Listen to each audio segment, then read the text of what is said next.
Welcome to the Unraveling Achiever, the podcast for the person who's done everything right and is now questioning what that even means. I'm Angela McKay, former SVP of HR turned intuitive career coach and soul reading practitioner. I help accomplished folks like you to stop defaulting to what looks good and start building what feels true. Because you don't have to turn your life upside down. You just need to point your achiever energy toward a soul led career and life you'll love. Every episode, I tune into the energy of what's showing up for my clients and community and share what needs to be heard. No bypassing the mess, just honest guidance for the unraveling that changes everything. Let's get into it. When I tuned into meditation today to receive the topic for this episode, for what my listeners are most wanting messaging about or could most use messaging about based on where they are, I got this idea of what is between you and what you want. And more so than a thing that's between you and what you want, it's the kind of time and space that needs to occur first for you to then make that leap from where you are to where you want to be. I can envision the person who is living their life, running their life. They've built their career, they're in their career, they have their family, they're raising their children, running a household, keeping a household together, staying pretty active or busy. However, there's a part of them that feels like at this point in their life, they're wanting something different and they don't know what that something different is, or they're wanting something more and they don't know what that something more is. And they feel guilty for wanting something different or something more because they have so much that's great, right? Life looks great. So to want something more or different is to not be grateful. However, they can't shake this feeling that they want to be feeling differently. They want life to be feeling differently. What they've built served them really well. It just doesn't feel like the person that they are now or that they're becoming. So then what do you do? As I tuned into the energy of this topic, I received messages around what you can do at this point to start facilitating this kind of changeover, this transformation. The messages that came through are nothing that are going to really disrupt your life or turn it upside down. They're just going to help you better align with yourself and give some space for what it is that you're trying to figure out to emerge. I received 3 messages. Here's what came through. The first message: you need to find time for rest and downtime and just time to be. If you have a difficult relationship with rest and downtime and time to be, there's the first place that you're going to look. Start to untangle that.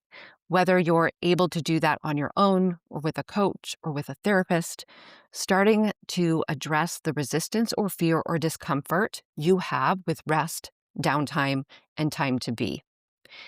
And this matters because what I see is this takes you out of the day-to-day routine.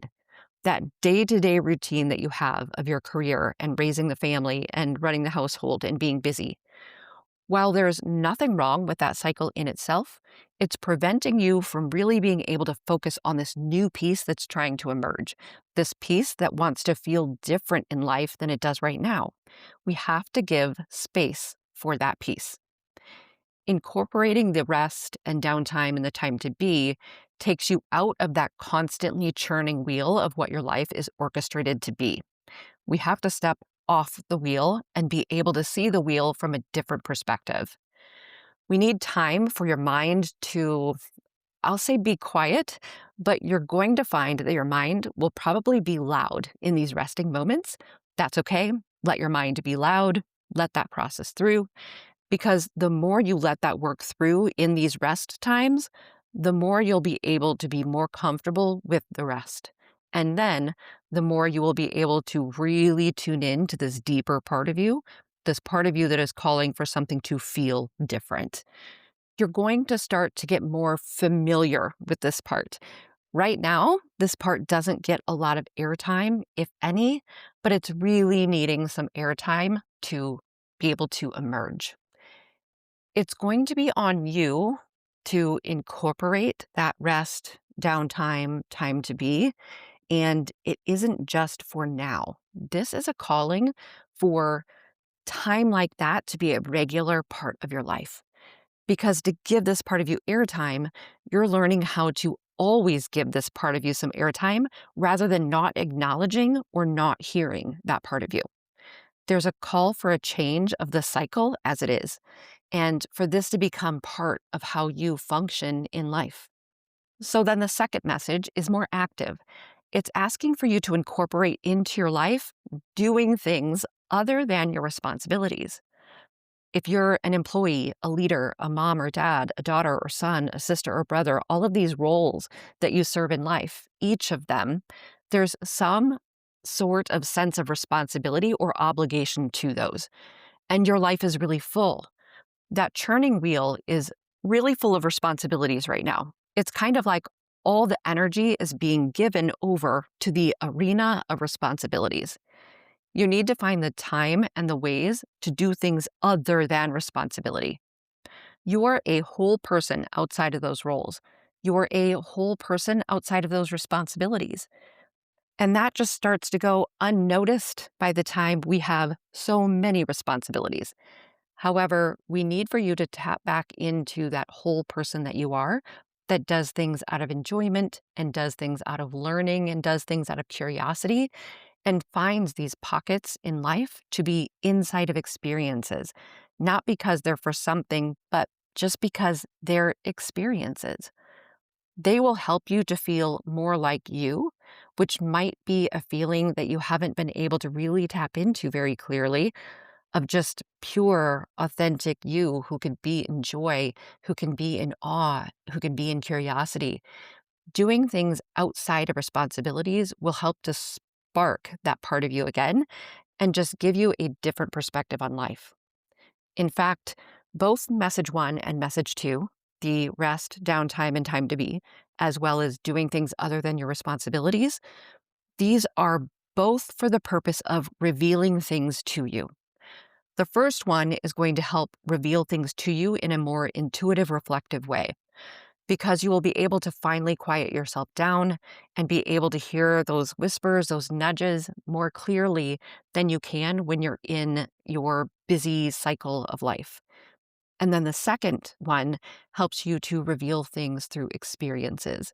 So when you start to experience life differently than your typical routine, it starts to show you things about yourself, what it is that you do and don't like, what it is that lights you up and gives you energy. It allows you to kind of step out of that cycle and see that other things are possible and that things can be different. So both message one and message two help to reveal things to you that wouldn't be revealed to you if you never stepped out of that cycle of responsibility and managing this life that you have. Both are going to help spark who you are and what you want. So then the third message is about trusting that message one and message two are for something, they're not for nothing. If you have any of that skepticism running in your head of, yeah, I could do that, but it won't be worth anything, or it'll be a waste of my time, or I'll see something I like and I can't incorporate it into my life anyway. If you have those messages coming up for you, one, know that that is normal. And two, just know that this message three is asking you to trust that message one and message two are for something. And that as you incorporate message one and message two and really lean into your curiosity and your joy, both message one and message two are going to be like lanterns for the different places you can explore and the different places you can go and the different places you can experience, the different considerations that you can have. Because if you want to discover what that something more or that something different is for you, this is the process, message one and message two, that is going to reveal that to you. Without doing these, you're going to stay in that same cycle because there are no breaking points for you to see or experience anything different than the cycle that you're in. We have to take this intentional time to rest and incorporate that downtime and start to hear your thoughts outside of all the noise that this life is full of and participate in those activities that are different than your responsibilities to start sparking you in you again. And then as you start trusting that curiosity and believing that this is for something, it's going to be on you to be the receiver and the caretaker of what is revealed. No one else is going to do that. So, when you have that rest and downtime and you start to hear those whispers or nudges and they surface what is being revealed to you, only you can take that and do something with it. No one's going to do that for you. The same with what is revealed to you when you do the activities outside of your responsibilities. When what is revealed surfaces, only you can take that and do something with that. No one's going to do that for you. It's on you to gather your revelations and then start to decide what those mean for you and how you can make shifts in your career or life based on that information. Only you can be the receiver and the caretaker and the action taker of what is revealed. There are the messages. If what you heard today resonated, I'd love to support you in going deeper. Soul Reading is a 75-minute one-on-one session where I open your Akashic records, which are like the library of you, and help you reconnect with what your soul already knows about your path, your purpose, and what's next.